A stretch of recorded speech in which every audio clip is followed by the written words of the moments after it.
మాతా చ పార్వతీదేవి పితా దేవో మహేశ్వరః బాంధవా శివభక్తాశ్చ స్వదేశో భువనత్రయం.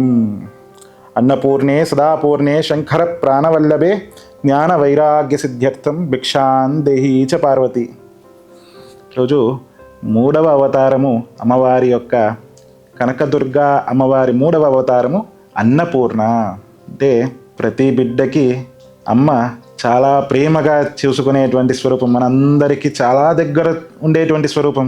అమ్మ అని పిలవగానే ఆ పిలుపులో మన ఆకలిని గుర్తించి పరుగు పరుగున మనకి ఆ ఆకలి నివారించడానికి గోరుముద్దలతో తినిపించేటువంటి స్వరూపము అన్నపూర్ణ స్వరూపం. అన్నపూర్ణే సదాపూర్ణే శంకర ప్రాణవల్లభే జ్ఞాన వైరాగ్య సిద్ధ్యర్థం భిక్షాన్ దేహి చ పార్వతి. అంటే ఎప్పుడు పూర్ణంగా ఉండేటువంటి స్వరూపం. ఏ క్షణాన వెళ్ళినా అమ్మ అని పిలవగానే మన ఆకలిని గుర్తించి మన కడుపు నిండుగా ఉండే అన్నాన్ని ఇచ్చేటువంటి స్వరూపం.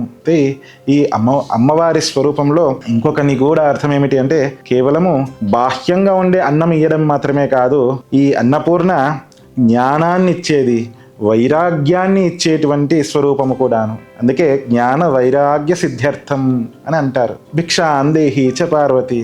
అటువంటి అన్నాన్ని నాకు ప్రసాదించవమ్మా. ఈ అన్నము ఈ దేహం ఉన్నంత వరకే, కానీ ఆ తరువాత కూడాను నేను భగవంతుని చెంతకు రావాలి అంటే నాకు జ్ఞానం ఉండాలి, ఈ యొక్క విషయవాంఛల గురించి మనకు వైరాగ్యం ఉండాలి. కాబట్టి ఆ రెండింటిని కూడా నాకు ప్రసాదించవమ్మా ఓ శంకర ప్రాణవల్లభే. అంటే శంకరుడి యొక్క ప్రాణస్వరూపమైన అమ్మ ఎప్పుడైనా సరే శంకరుడి యొక్క శంకరోతిథి శంకర, మంచిని చేసేవాడు శంకరుడు. అటువంటి శంకరుని యొక్క అనుగ్రహం మనకు కలగాలంటే పక్కనున్న అమ్మవారి అనుగ్రహం మనకు ఉండాలి. మనకి ఇంకొక విషయం ఏమి చెప్తారు అంటే శంకర ఆ స్వామి కాశీ పట్టణంలో ఉన్నప్పుడు భిక్షాటనకి వెళుతున్నాడు అని తెలుసుకొని వెంటనే అన్నపూర్ణగా ఆ సాక్షాత్ జగదంబ వచ్చి మొదటి భిక్షను వేసిందనమాట. ఆ శంకరుడు శివుడు భిక్షను తీసుకోవడం దేని గురించి అంటే మన యొక్క పాపాలని కూడాను తాను భిక్షగా తీసుకుంటున్నాడు. మనల్ని అనుగ్రహించడానికి మన ద్వారా భిక్షను స్వీకరిస్తారు. అయితే మొదటి భిక్షగా అమ్మవారే ఇస్తుంది. ఎందుకంటే ఎక్కడ భిక్షకి వెళ్ళినా ఆ తర్వాత భిక్ష తీసుకున్న తర్వాత స్వామి తన యొక్క భిక్షలో నుంచి కొంత అన్నాన్ని కొంత ద్రవ్యాన్ని భిక్షలో ఇచ్చేసేవారు. ఎవరు భిక్ష ఇచ్చారో వారికి ఇచ్చేసేవారు. అదేమి ఇచ్చేవాడు అంటే అమ్మవారి ప్రసాదాన్ని ఇచ్చేవాడు. ఆ విధంగా మనకు కూడా అమ్మవారి యొక్క సంపూర్ణ అనుగ్రహం కలిగే విధంగా మనము ఈ 3వ రోజు ఆరాధన చేసుకుందాము. మన దగ్గర ఏ ద్రవ్యం ఉంటే ఆ ద్రవ్యాన్నే మనము ఆరాధిద్దాం.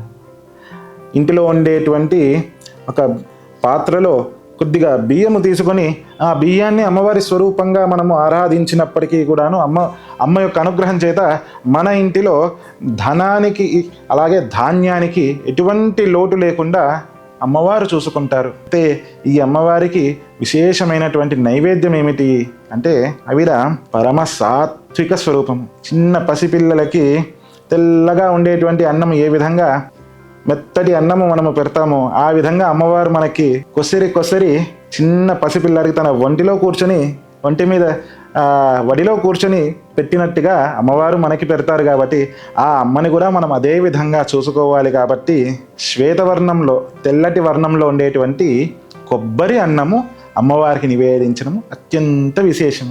అంతేకాకుండా ఇదే రోజున శ్రీశైలంలో భ్రమరాంబికాదేవి నవదుర్గలలో చంద్రఘంట అనే స్వరూపాన్ని స్వీకరిస్తుంది.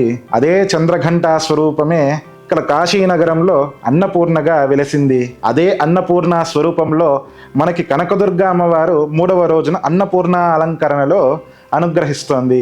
ఈ విధంగా మనం ఏ స్వరూపంగా ఆరాధించినా, అంతేకాకుండా అష్టలక్ష్మి స్వరూపాల్లో ధాన్యలక్ష్మిగాను మనకి అమ్మవారు అనుగ్రహిస్తుంది. ఏ స్వరూపమైనప్పటికీ కూడాను మన యొక్క పూజలను అందుకునేటువంటి ఆ పరదేవత జగదంబనే. ఆ అమ్మవారి యొక్క ఆశీర్వాదాన్ని మనమందరము పొందాలి అని మనసారా స్మరిస్తూ ప్రార్థిస్తూ ఏతత్ఫలం సర్వం శ్రీ జగదంబార్పణమస్తు.